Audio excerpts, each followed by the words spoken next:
So the general mechanism is in an SN2 reaction, you need to have a nucleophile and a substrate.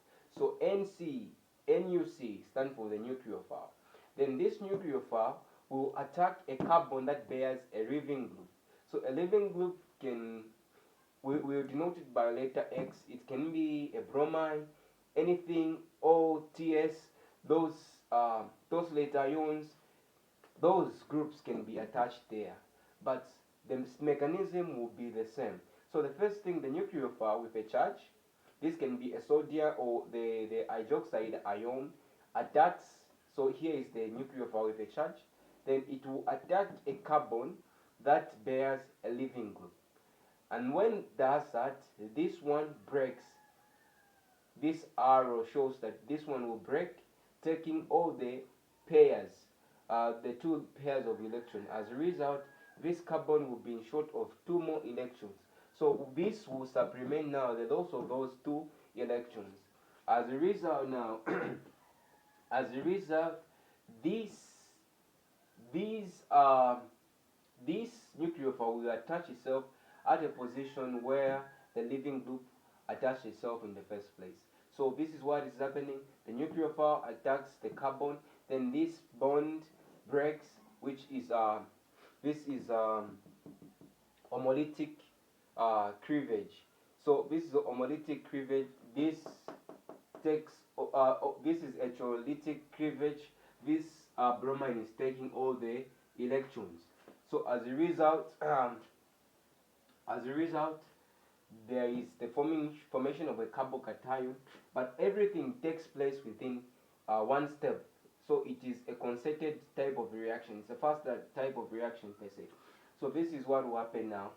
And then these hydrogens, in sn2 reaction, there is invasion of configuration. They will be pushed this side. So that's why we are seeing this side, the carbon here, and the bonds there, but they are pushed this side. So this is important.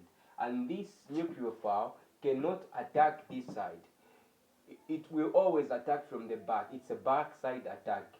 Remember, the orientation of reactants also depends and determines how a reaction will proceed on the factors of a chemical reaction. So the same is true about this reaction. This reaction only takes a backside type of attack.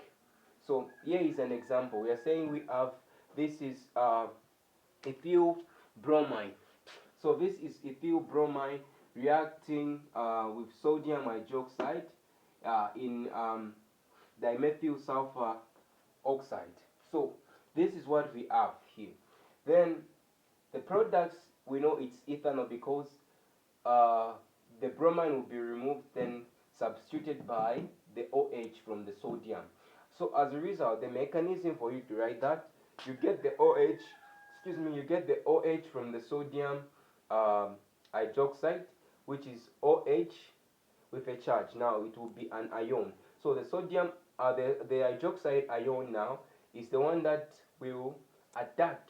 This becomes the nucleophile. That's why you're saying a charge. So this is the nucleophile. It will now attack this electrophile, which is the carbon. It will attack the alpha carbon, which is the carbon bearing the bromine. When it attacks there, what will happen is this will undergo electrolytic cleavage, the bond will break, and then this bromine is going to take all the electrons. As a result, this carbon now will be in deficiency of electron. As a result, those electrons that this hydroxide has, it will supplement the need or the deficiency in that carbon. So remember the invasion of configuration. The next step is now these hydrogens, they need to be pushed this side towards the right. So that's why you are saying here that the hydrogens, they are being pushed, because in sn2 reaction, always remember that there is invasion of configuration. So this is the general mechanism. Then the OH has been replaced there. Then the sodium and the bromine, which just left there, will combine to form sodium